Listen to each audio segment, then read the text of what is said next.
You're more than 3.5 kilometers above the Earth, and there's no turning back now. But as you jump out of the plane and see how beautiful the Earth looks below you, you start to think this might not be so bad. Then you pull the cord to open your parachute, and your worst fears come true.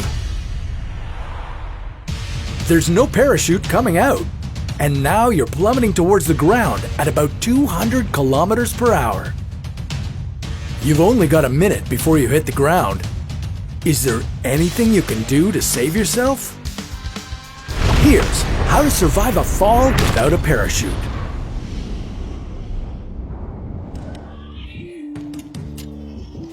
Every time your life depends on a parachute, there's a 1 in 1,000 chance that it won't work.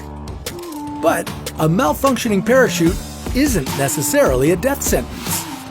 According to skydiving experts, the secret to surviving is all about how you react when the parachute fails. How should you position your body? Is there anything you could do to slow your fall? And why could landing on a roof be better than landing in a big body of water? The first thing you need to do is slow your descent. Just like most survival situations, the best thing to do is to slow everything down. Slow down your breathing and avoid hyperventilating. Slow down your thoughts so you can focus. And slow down the speed of your fall so you don't splatter on the ground. To do that, you'll need to spread out your body into an X shape. Spread your arms and legs, point your chest towards the ground, and arch your back and head upward. This will create more air resistance and slow your acceleration, giving you time to choose where to land. Step 2. Avoid landing in water. Although the giant pool of liquid below you might look like a more appealing landing spot than the solid ground, it would probably be just as deadly. Like concrete, water doesn't compress, so landing in a lake would be just like landing on a sidewalk. Sure, you could position yourself to reduce the impact, but even then, you could still be knocked out cold. And being unconscious underwater does not help you survive, so let's find somewhere better.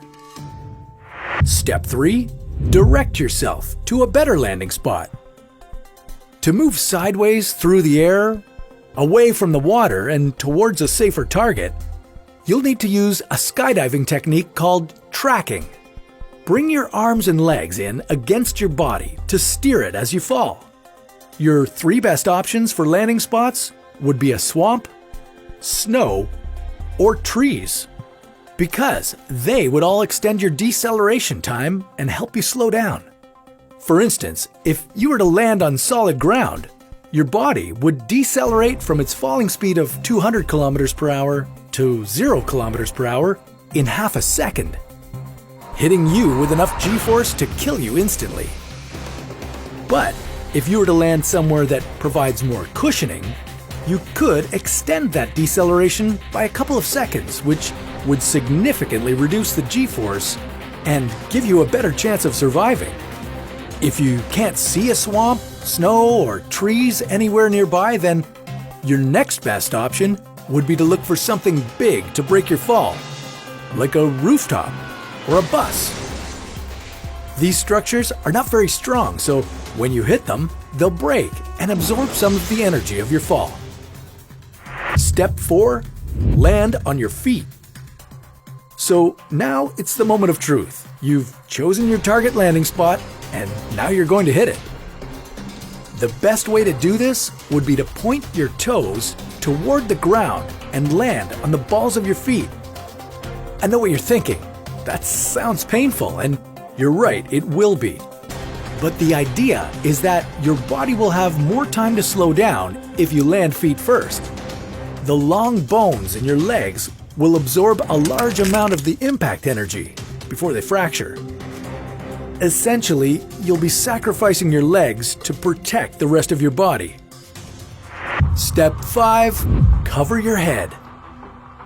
Just before landing, put your head down with the fingers of each hand locked together behind it, and point your elbows in front of your face to protect your head and neck from impact. The main reason why people die from falling off tall buildings and bridges is severe head trauma. Even if you do everything else right, if you end up bouncing on your head when you land, you won't survive. So quickly, get into position. That should be all you need to know.